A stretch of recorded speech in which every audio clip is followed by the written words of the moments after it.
कांग्रेस महासचिव प्रियंका गांधी वाड्रा ने बुधवार यानी 23 अक्टूबर को वायनाड लोकसभा सीट पर होने वाले उपचुनाव के लिए नामांकन पत्र दाखिल कर दिया है और इसी के साथ ही दशकों के इंतजार पर विराम लग गया है। इन 25 सालों में ऐसा कभी नहीं हुआ जब प्रियंका गांधी ने खुद चुनाव लड़ा हो।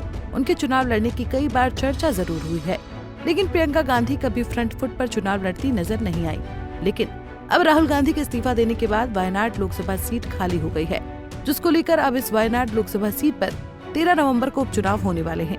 इसी के मद्देनजर यहां से कांग्रेस ने प्रियंका गांधी को मैदान में उतारा है। ऐसा पहली बार हो रहा है कि प्रियंका कोई चुनाव लड़ रही हैं। उन्होंने 23 अक्टूबर को अपने नामांकन पत्रों के 3 सेट दाखिल किए हैं। प्रियंका गांधी के नामांकन करने के दौरान उनके साथ इस अवसर पर राहुल गांधी, सोनिया गांधी, उनके पति रॉबर्ट वाड्रा, उनके बच्चे और कांग्रेस अध्यक्ष मल्लिकार्जुन खड़गे सहित कई सीनियर नेता मौजूद रहे। प्रियंका के नामांकन के दौरान अधिकारियों ने बताया कि उम्मीदवार के साथ केवल 5 लोग ही नामांकन के समय मौजूद रह सकते हैं। इसी कारण थोड़ी देर बाद प्रियंका गांधी के पति और उनके बेटे कांग्रेस अध्यक्ष मल्लिकार्जुन खड़गे और पार्टी महासचिव केसी वेणुगोपाल चैम्बर से बाहर आ गए। प्रियंका गांधी के नामांकन पत्र दाखिल करते समय उनके भाई और लोकसभा में विपक्ष नेता राहुल गांधी मौजूद रहे, जहां पर उन्होंने वायनाड की जिला कलेक्टर मेघश्री के समक्ष नामांकन पत्र दाखिल किया। प्रियंका ने नामांकन भरने से पहले अपने भाई राहुल गांधी के साथ एक रोड शो भी किया। ऐसे में चुनावी रण में प्रियंका की राजनीतिक एंट्री तो हो चुकी है, लेकिन प्रियंका गांधी के वायनाड से चुनाव लड़ाने के कांग्रेस के फैसले का राष्ट्रीय राजनीति पर क्या असर होगा, ये देखना दिलचस्प होने वाला है। दरअसल कांग्रेस महासचिव और वायनाड निर्वाचन क्षेत्र से उम्मीदवार प्रियंका गांधी वाड्रा ने चुनावी हुंकार भर दी है और अब वो सक्रिय राजनीति में कदम रखने के लिए बिल्कुल तैयार हैं। प्रियंका गांधी वैसे भी अपनी सूझबूझ के लिए जानी जाती हैं। ऐसे में वायनाड लोकसभा सीट पर होने वाले उपचुनाव के लिए बुधवार को नामांकन पत्र दाखिल करने से पहले उन्होंने कालपट्टा में रोड शो किया, जिसमें संयुक्त प्रगतिशील मोर्चा यानी यूडीएफ के नेताओं और कार्यकर्ताओं समेत हजारों लोग जुटे। 22 अक्टूबर को अपनी मां और कांग्रेस संसदीय दल के अध्यक्ष सोनिया गांधी के साथ वायनाड पहुंची प्रियंका ने अपने भाई व नेता प्रतिपक्ष राहुल गांधी के साथ कालपेट्टा स्थित नए बस स्टैंड में रोड शो का नेतृत्व किया।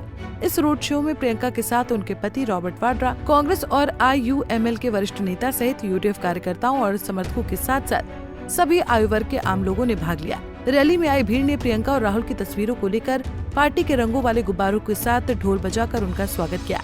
अपनी चुनावी रैली के दौरान प्रियंका ने जनसभा को संबोधित करते हुए कहा कि मैं पहली बार 35 साल में अपने लिए सपोर्ट मांगने आई हूँ।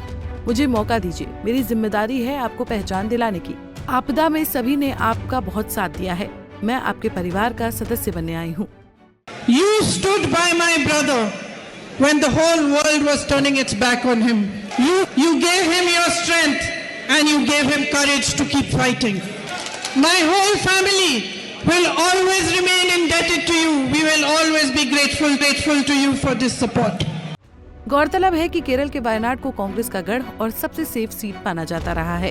2024 के चुनाव में कांग्रेस नेता राहुल गांधी ने वायनाड और रायबरेली सीट दोनों से चुनाव लड़ा था। राहुल दोनों सीटों से चुनाव भी जीत गए थे, लेकिन बाद में उन्होंने रायबरेली सीट को अपने पास रखा और वायनाड सीट से इस्तीफा दे दिया था, जिसके कारण वायनाड सीट खाली हुई और उपचुनाव की स्थिति उत्पन्न हुई। इसके बाद चुनाव आयोग द्वारा वायनाड उपचुनाव की घोषणा होते ही कांग्रेस ने ये स्पष्ट कर दिया था कि प्रियंका गांधी इस सीट से उम्मीदवार होंगी, जिससे प्रियंका गांधी के लिए केरल में चुनावी शुरुआत की राह तैयार हो गई। केरल के वायनाड से AICC महासचिव के रूप में प्रियंका गांधी को चुनावी मैदान में उतारने के बाद पार्टी कार्यकर्ताओं ने निर्वाचन क्षेत्र में वायनाडिते प्रियंकरी यानी जिसका अर्थ है वायनाड की प्रिय के पोस्टर लगाए। ऐसे में प्रियंका गांधी की बढ़ती लोकप्रियता को देखते हुए बीजेपी ने प्रियंका गांधी के खिलाफ इस उपचुनाव में नव्या हरिदास को उम्मीदवार के रूप में पेश किया है। नव्या, जो पेशे से एक मैकेनिकल इंजीनियर है, उन्होंने 2007 में बीटेक की डिग्री प्राप्त की थी।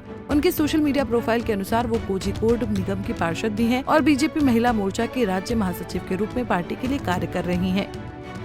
बहरहाल अभी ये देखना बाकी है कि वायनाड के लोग प्रियंका के मामले में किस तरह से सामने आते हैं, क्योंकि वायनाड में मतदान के बहुत दिनों बाद तक भी राहुल ने रायबरेली से चुनाव लड़ने की बात नहीं बताई थी। ऐसे में ये देखना होगा कि वायनाड के लोग राहुल के फैसले को धोखे के रूप में लेते हैं या इसकी नाराजगी प्रियंका गांधी पर जाहिर करते हैं। हालांकि अगर नेतृत्व कुशलता की बात की जाए तो पलड़ा प्रियंका गांधी के पक्ष में भारी नजर आता है, क्योंकि प्रियंका की भाषा राहुल गांधी की तुलना में ज्यादा सहज है। फिलहाल राहुल गांधी कांग्रेस पार्टी के भविष्य के नेता हैं। इसे लेकर कांग्रेस बिल्कुल स्पष्ट है। अगर प्रियंका 18वीं लोकसभा में दस्तक देती हैं, तो ये उनके लिए बहुत ही दिलचस्प होगा, खासकर तब जब उनकी मां सोनिया गांधी राज्यसभा में है। संसद में प्रियंका गांधी पर लोग बहुत करीबी से नजर रखेंगे। ऐसे में ये देखना दिलचस्प होगा कि क्या वो संसद में अपने भाई की परछाई में रहेंगी या खुलकर अपनी राय रखते हुए विपक्षियों को मुंहतोड़ जवाब देंगी। Bureau report, Punjab Kesari TV. हमसे जुड़े रहने के लिए हमारे YouTube चैनल को सब्सक्राइब करें और नई वीडियो की नोटिफिकेशन के लिए बेल आइकॉन को दबाएं।